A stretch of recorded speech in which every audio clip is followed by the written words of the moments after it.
नमस्कार दोस्तों, आशा करता हूं कि आप ठीक होंगे, स्वस्थ होंगे, एक नए उत्साह और एक नए जोश के साथ आपकी पढ़ाई अच्छी चल रही होगी।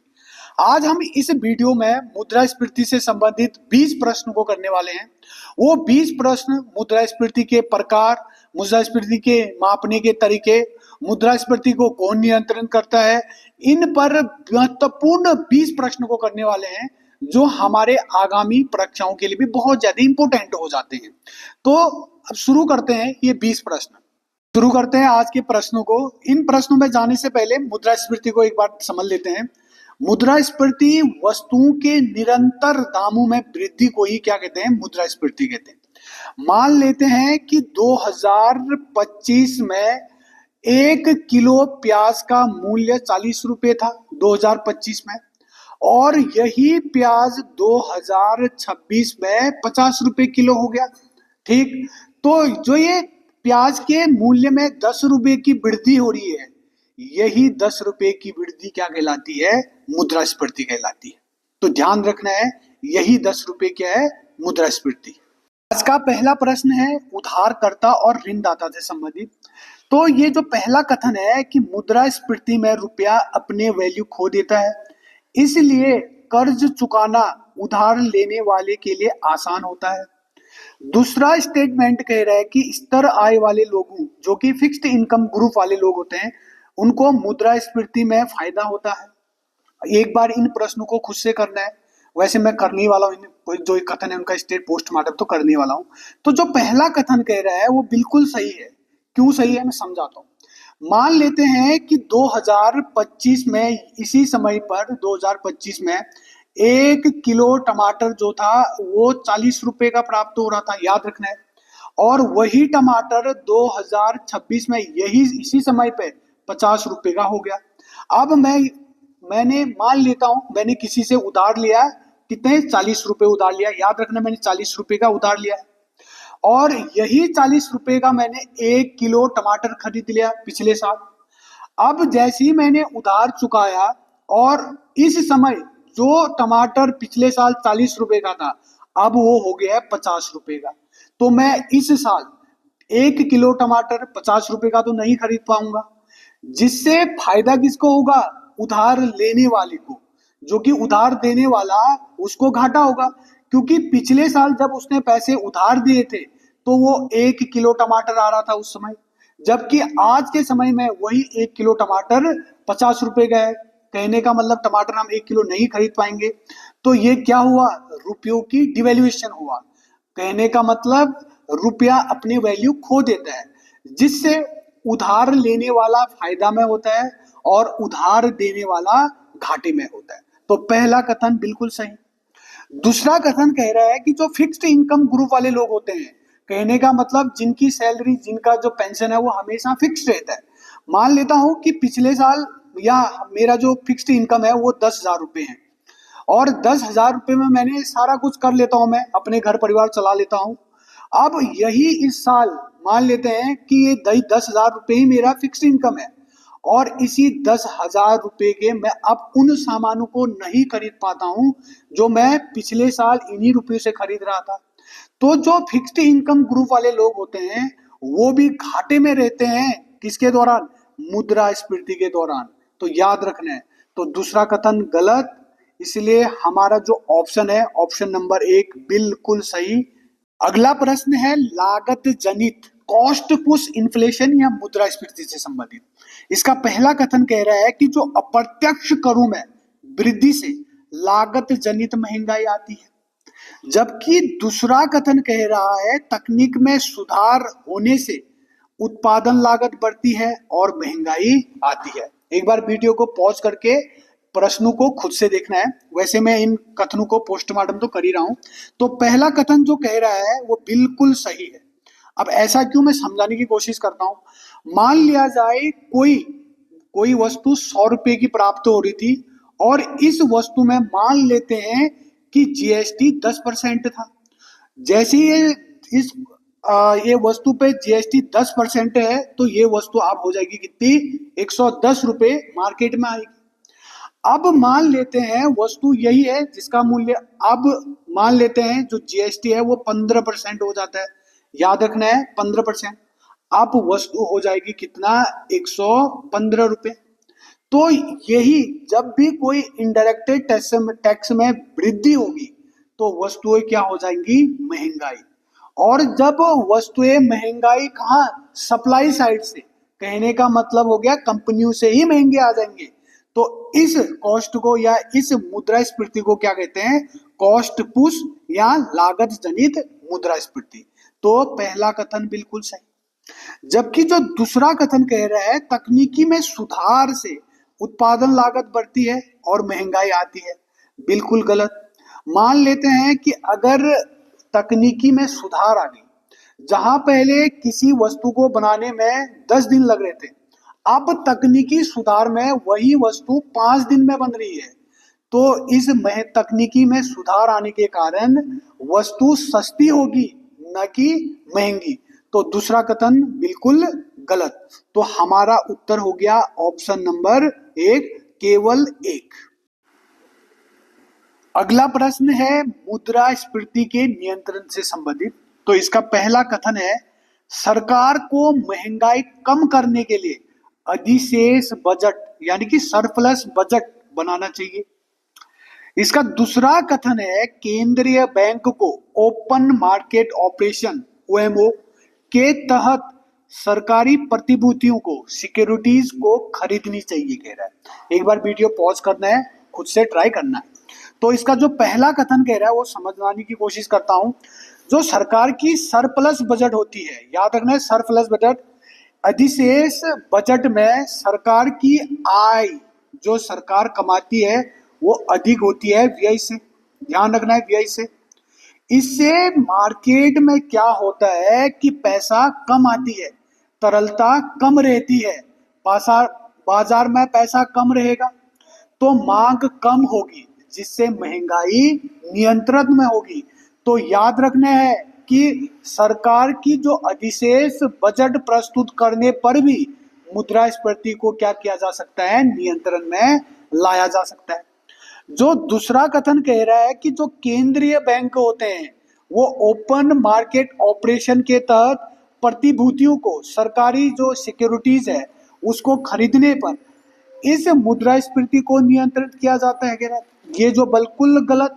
ऐसा क्यों, समझाता हूं। जो ओपन मार्केट ऑपरेशन, सबसे पहले तो जो ओपन मार्केट ऑपरेशन है ये हमारे देश में केंद्रीय बैंक या किसी भी देश में ये काम करने का कार्य होता है केंद्रीय बैंक का। तो यही काम हमारे देश में आरबीआई का काम है। आरबीआई क्या है, भारत सरकार का एजेंट है जो मार्केट में गवर्नमेंट सिक्योरिटी को खरीदना और बेचने का काम करती है।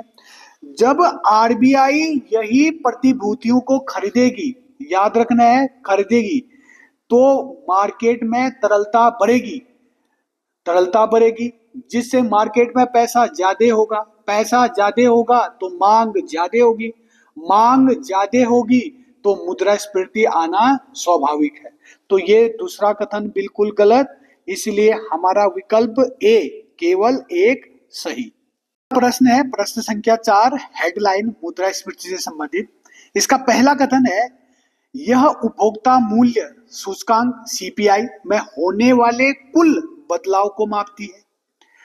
दूसरा कथन है, इसमें कोर मुद्रास्फीति की तुलना में अधिक उतराव चढ़ाव देखने को प्राप्त होता है, मिलता है। एक बार वीडियो को पॉज करके खुद से प्रयास तो करना ही है।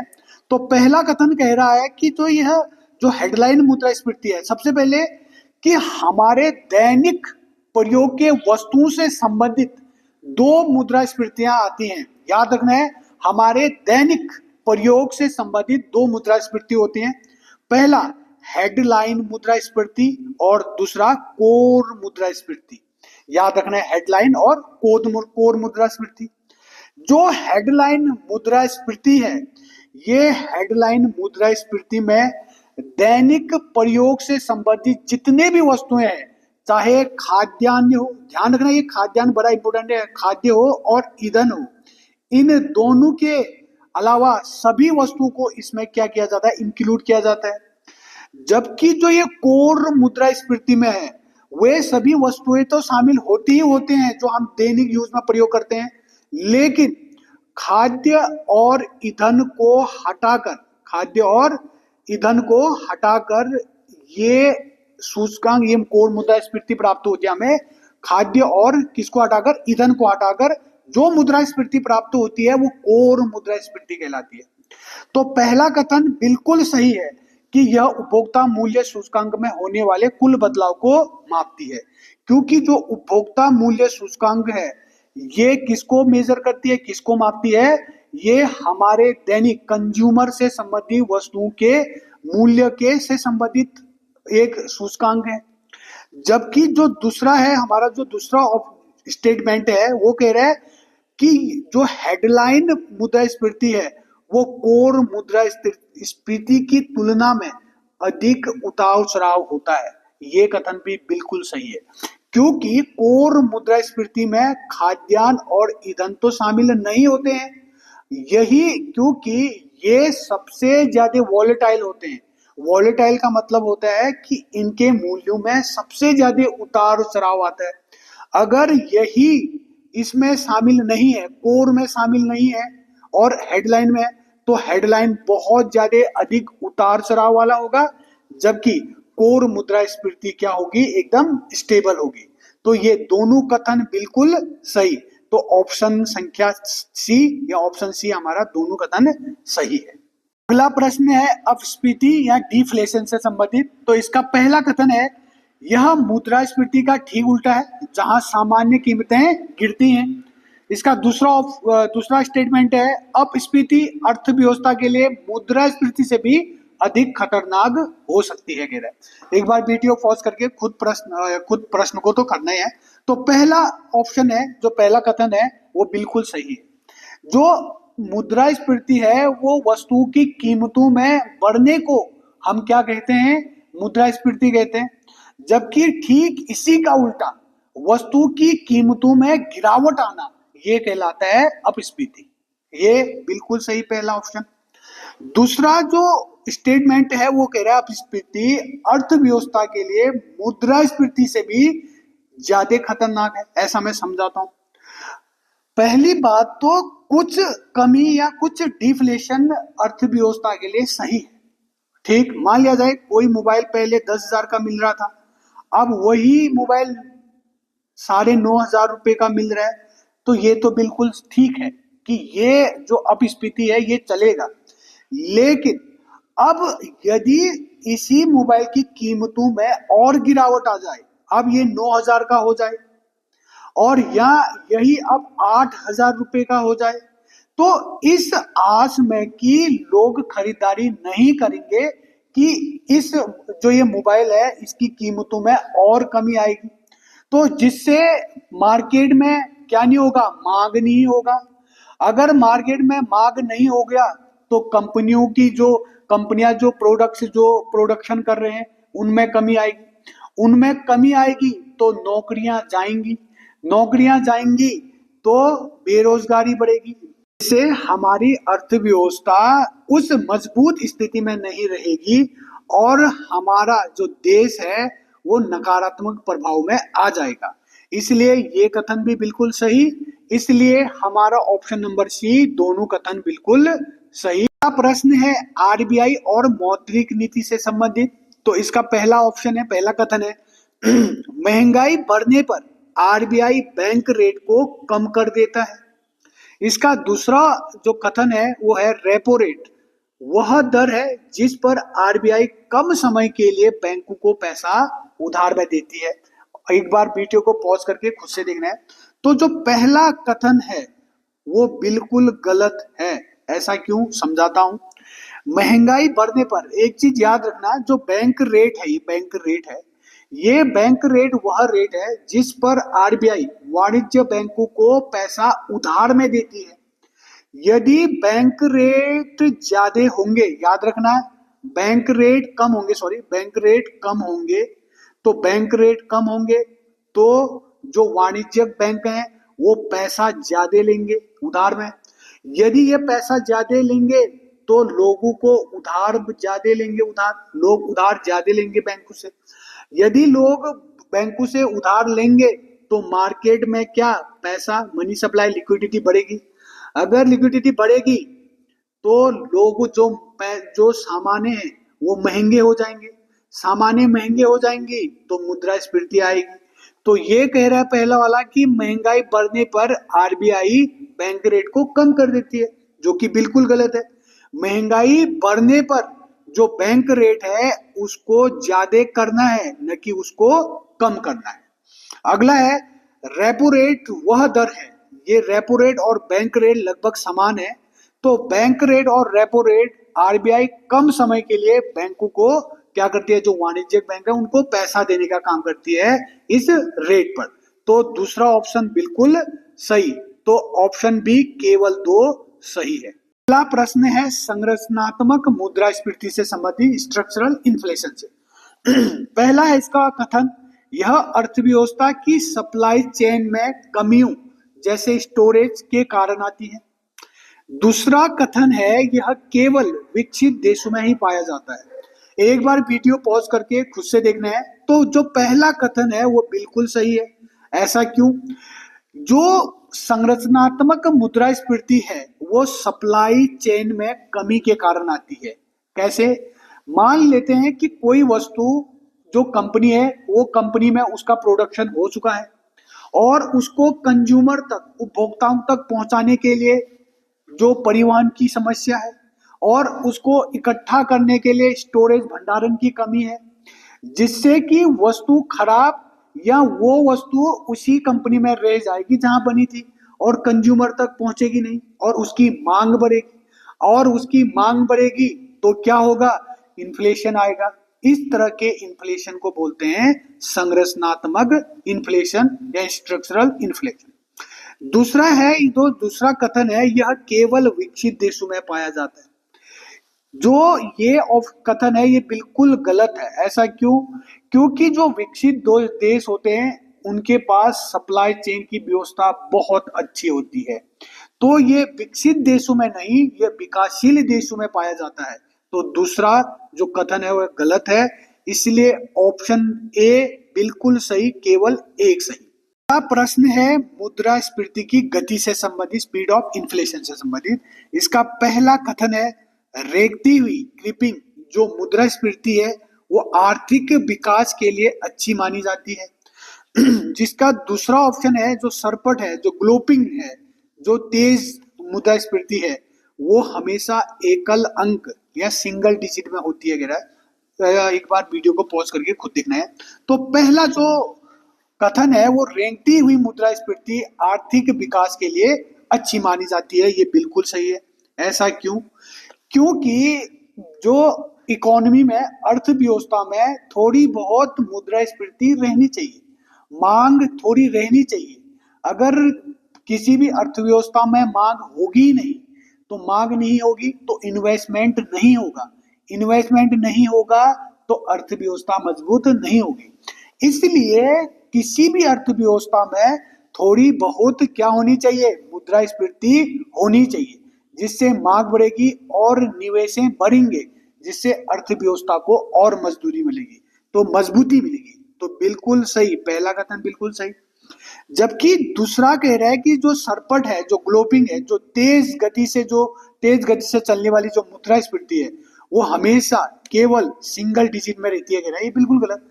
सिंगल डिजिट में भी रह सकती है और 2 डिजिट में भी रह सकती है। तो दूसरा कथन गलत, इसलिए हमारा ऑप्शन हो गया ए, केवल एक सही। अगला प्रश्न है मुद्रास्फीति जनित मंदी या इसको कहते हैं स्टैगफ्लेशन। तो इसका पहला कथन है इस स्थिति में आर्थिक विकास रुक जाता है लेकिन कीमतें बढ़ती रहती हैं। इसका दूसरा जो कथन है इसमें बेरोजगारी दर बहुत कम रहती है। वीडियो पॉज करके एक बार खुद से प्रयास करना है। तो जो पहला कथन है उसको समझने से पहले जो स्टैगफ्लेशन है, मुद्रास्फीति जनित मंदी है, इसको समझना है। स्टैगफ्लेशन 2 शब्दों से मिलकर बना है, एक मुद्रास्फीति, याद रखना है, एक मुद्रास्फीति, दूसरा बेरोजगारी।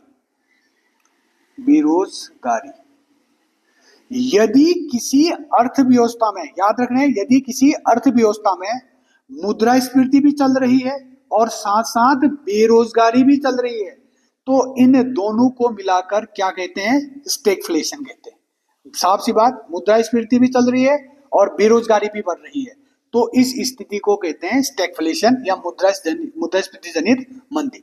तो पहला कथन बिल्कुल सही, कह रहा है कि आर्थिक विकास रुक गया है और कीमतें बढ़ती जा रही हैं, तो यही कंडीशन है स्टैगफ्लेशन का। तो पहला जो कथन है वो सही है। दूसरा कथन कह रहा है कि जो मुद्रास्फीति जनित मंदी है, स्टैगफ्लेशन है, उस समय बेरोजगारी जो होती है वो दर कम होती है, जो बिल्कुल गलत। ये जो स्टैगफ्लेशन है ये यही है कि मुद्रास्फीति भी है और बेरोजगारी भी बढ़ रही है, यही तो स्टैगफ्लेशन है। तो स्टैगफ्लेशन या मुद्रास्फीति जनित मंदी के दौरान बेरोजगारी बढ़ती है, न कि कम होती है। इसलिए जो कथन दूसरा है वो गलत है। इसलिए हमारा जो आंसर है ए, ऑप्शन ए, केवल एक सही। पहला प्रश्न है उपभोक्ता मूल्य सूचकांक से संबंधित, सीपीआई से संबंधित। पहला कथन है सीपीआई का जो डेटा है वो राष्ट्रीय सांख्यिकी कार्यालय एनएसओ द्वारा जारी किया जाता है। इसका दूसरा कथन है यह केवल वस्तु गुड्स की कीमतों के बदलाव को मापती है। वीडियो पॉज करके एक बार खुद से प्रयास करना है। तो पहला जो कथन है कि सीपीआई का जो डेटा है वो राष्ट्रीय सांख्यिकी कार्यालय एनएसओ द्वारा जारी किया जाता है, तो ये बिल्कुल सही है।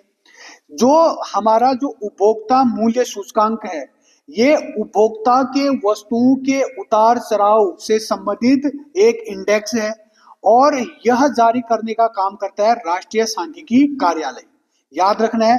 और ये जो राष्ट्रीय सांख्यिकी कार्यालय है ये Ministry of Statics and Programme Implementation, जिसे हम MOSPI कहते हैं, इसके तहत एक कार्यालय है, यानी कि सांख्यिकी और कार्यक्रम क्रियान्वयन मंत्रालय के तहत एक क्या है, एक ऑफिस है, ये जारी करती है। जबकि जो दूसरा कथन कह रही है कि यह केवल वस्तु की कीमतों के बदलाव को मापती है, नहीं, ऐसा नहीं है। जो सीपीआई है, जो उपभोक्ता मूल्य सूचकांक है, ये वस्तुओं के साथ सेवाओं को भी क्या करती है, मापती है। तो जो सीपीआई है ये वस्तुओं और सेवाओं के दोनों के कीमतों के बदलाव को मापती है, न कि केवल गुड्स। तो याद रखना है। तो हमारा ऑप्शन जो कथन 2 है वो गलत हो गया, इसलिए हमारा ऑप्शन ए, केवल एक सही। धन्यवाद दोस्तों, क्योंकि ये जो वीडियो है बहुत ज्यादा लेंथी हो जाएगा, इसलिए इसके जो अगले 10 क्वेश्चन है वो मैं दूसरे वीडियो में ले आऊंगा। तब तक के लिए धन्यवाद।